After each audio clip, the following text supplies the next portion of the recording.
Hello అండి, welcome to our channel. ఈరోజు మనం బేబీ పొటాటోస్ కర్రీ చేసుకుందాము. దానికోసం ఒక పావు కేజీ బేబీ పొటాటోస్ తీసుకొని కొంచెం ఉప్పు వేసి ఉడకబెట్టుకొని పీల్ తీసి పక్కన పెట్టుకున్నానండి. తర్వాత వాటికి మనం ఘాట్లు పెట్టుకుందాము. ఎందుకంటే మనం డైరెక్ట్ వేస్తున్నాం కాబట్టి గ్రేవీలో అవి అబ్జర్వ్ చేసుకోవడానికి మసాలా పోర్క్తో ఘాట్లు పెట్టుకుందాం. ఇప్పుడు బాండీ పెట్టి స్టవ్ మీద ఆయిల్ వేసి ఆయిల్ హీట్ అయిన తర్వాత ఈ పొటాటోస్ని కొంచెం ఫ్రై చేసుకుందామండి. ఇందాక మనం ఉప్పు వేసి ఉడకబెట్టాం కాబట్టి ఇప్పుడు ఉప్పు వేయకుండా లైట్గా కారం జల్లి ఫ్రై చేసుకుందాం. ఉప్పు కారం పట్టుకుంటుందండి ఆలూకి, అందుకోసం లైట్గా వేసాము. కొంచెం సేపు ఇలా ఫ్రై అయిన తర్వాత ఆలూ తీసి పక్కన పెట్టేసుకొని మళ్ళీ అదే బాండీలో కొంచెం ఆయిల్ వేసుకుందామండి. ఆయిల్ హీట్ అయిన తర్వాత 2 బిర్యానీ ఆకు, కొంచెం స్పైసెస్ అండి, 2 యాలకులు, కొంచెం చెక్క, లవంగం, జీలకర్ర వేసాను. ఇవి లైట్గా ఫ్రై అయిన తర్వాత ఆనియన్స్ యాడ్ చేసుకుందామండి. మనం ఈ ఆనియన్స్ అనేది ఎంత వీలైతే అంత చిన్నగా కట్ చేసుకోండి, లేదంటే కొంచెం పేస్ట్ లాగైనా వేసుకోండి. ఈ విధంగా ఆనియన్స్ వేసి కొంచెం సాల్ట్ వేద్దాము, త్వరగా వేగిపోతాయి ఆనియన్స్ బ్రౌన్ కలర్ వచ్చే వరకు ఫ్రై చేసుకుందామండి. చూడండి, ఆనియన్స్ వేగిపోయినాయి.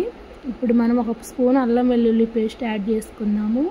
ఈ అల్లం వెల్లుల్లి పేస్ట్ అనేది పచ్చివాసన పోయే వరకు ఫ్రై చేసుకుంది. ఇప్పుడు మనం ఇందాక రెడీ చేసి పెట్టుకున్న టమోటా ప్యూరీ ఉంది కదండి, ఆ టమోటా ప్యూరీని యాడ్ చేస్తాము. 2 మీడియం సైజ్ టమోటాలు తీసుకొని పేస్ట్ చేసి పెట్టుకున్నానండి నేను, పండిన టమోటాలు. ఇది యాడ్ చేసుకుందాము. పచ్చి టమోటాలు కదండి, కొంచెం ఆయిల్లో ఫ్రై అవనిద్దామండి. టమోటాలు కొంచెం మూత పెట్టేసి ఒక 2 మినిట్స్ అలా ఫ్రై అవనిద్దాము ఆయిల్లో. చూడండి, టమోటా ఉడికిపోయింది, టమోటా పేస్ట్. ఇప్పుడు మనం స్పైసెస్ యాడ్ చేసుకుందామండి. దీనికోసం కొంచెం పసుపు, ధనియాల పొడి 1 స్పూను, జీలకర్ర పొడి, ఉప్పు, గరం మసాలా యాడ్ చేశానండి. ఇవి ఫ్రై అయిన తర్వాత ఒక 1 మినిట్ వీటిని ఇలా ఫ్రై చేయాలి. ఇప్పుడు మనం పెరుగు యాడ్ చేసుకుందామండి. ఫ్రెష్ పెరుగు తీసుకొని ఉండలు లేకుండా చేసుకుందాం. ఇది కాశ్మీరీ పౌడర్ అండి, కాశ్మీరీ కారం అండి, కలర్ కోసం యాడ్ చేశాను. మీకు ఇష్టమైతే యాడ్ చేసుకోండి, లేదంటే లేదండి. ఇలా ఫ్రై చేసిన తర్వాత మనం పెరుగు యాడ్ చేసుకోవాలండి. దీనికోసం ఫ్రెష్ పెరుగు తీసుకోవాలి. పెరుగు ఉండలు లేకుండా గిల్ల కొట్టుకొని స్మూత్గా చేసుకోవాలి.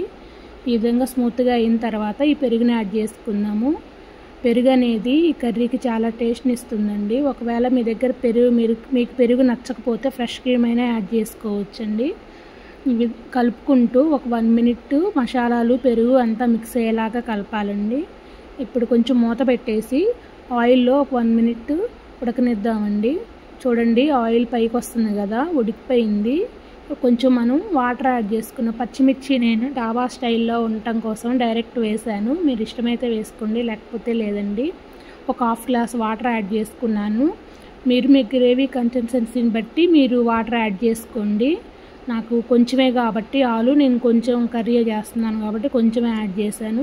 మూత పెట్టి ఉడికే వరకు ఉడకనిద్దామండి. చూడండి, వాటర్ మరిగిపోయినాయి. ఇప్పుడు గ్రేవీ మనం ఆలు యాడ్ చేసుకుందామండి. ఇప్పుడు ఆలు యాడ్ చేసుకొని మూత పెట్టేసి ఒక 2-3 నిమిషాలు ఉడకనిద్దాము. ఆల్రెడీ ఉడికిపోయినాయి కదండి ఆలు, ఎక్కువ టైం ఏం పట్టదు. ఆ వాటర్లో కొంచెం ఇదిగో ఈ విధంగా వచ్చేంతసేపు ఆయిల్ పైకి తేలిందంటే మనకి ఉడికినట్టేనండి గ్రేవీ. మీకు కావాలంటే ఇంకొంచెం ఎక్కువసేపు ఉడకబెట్టుకోండి, కొంచెం దగ్గరికి పడే వరకు. కొంచెం లైట్గా గరం మసాలా అండ్ మీ దగ్గర కసూరి మేతి ఉంటే కసూరి మేతి యాడ్ చేసుకోండి, ఫ్లేవర్ బాగుంటుంది. ఇప్పుడు కొంచెం కొత్తిమీర యాడ్ చేసుకుందామండి. ఒక 1 మినిట్ మూత పెట్టి గరం మసాలా వేసాం కదా, అది ఉడుకుతుంటుంది. మనం మూత పెట్టేసి ఒక 1 మినిట్ కొత్తిమీర కట్ చేసుకుందాము. కొత్తిమీర చూడండి, ఈ విధంగా పైకి తేలింది కదా ఆయిల్. మన కర్రీ కూడా దగ్గరికి అయిపోయింది. ఇది చల్లారిపోతే ఇంకొంచెం దగ్గరకు అవుతుందండి కర్రీ. అందుకని ఇలా ఉన్నప్పుడే మనం స్టవ్ మీద నుంచి దించేసేయాలి. రెడీ అండి మన కర్రీ. ఇది అన్నము, చపాతి, పుల్కా, బిర్యానీ ఇలా దేనిలోకైనా చాలా బాగుండిద్ది టేస్ట్. మీకు గనక నచ్చితే లైక్, షేర్, సబ్స్క్రైబ్ టు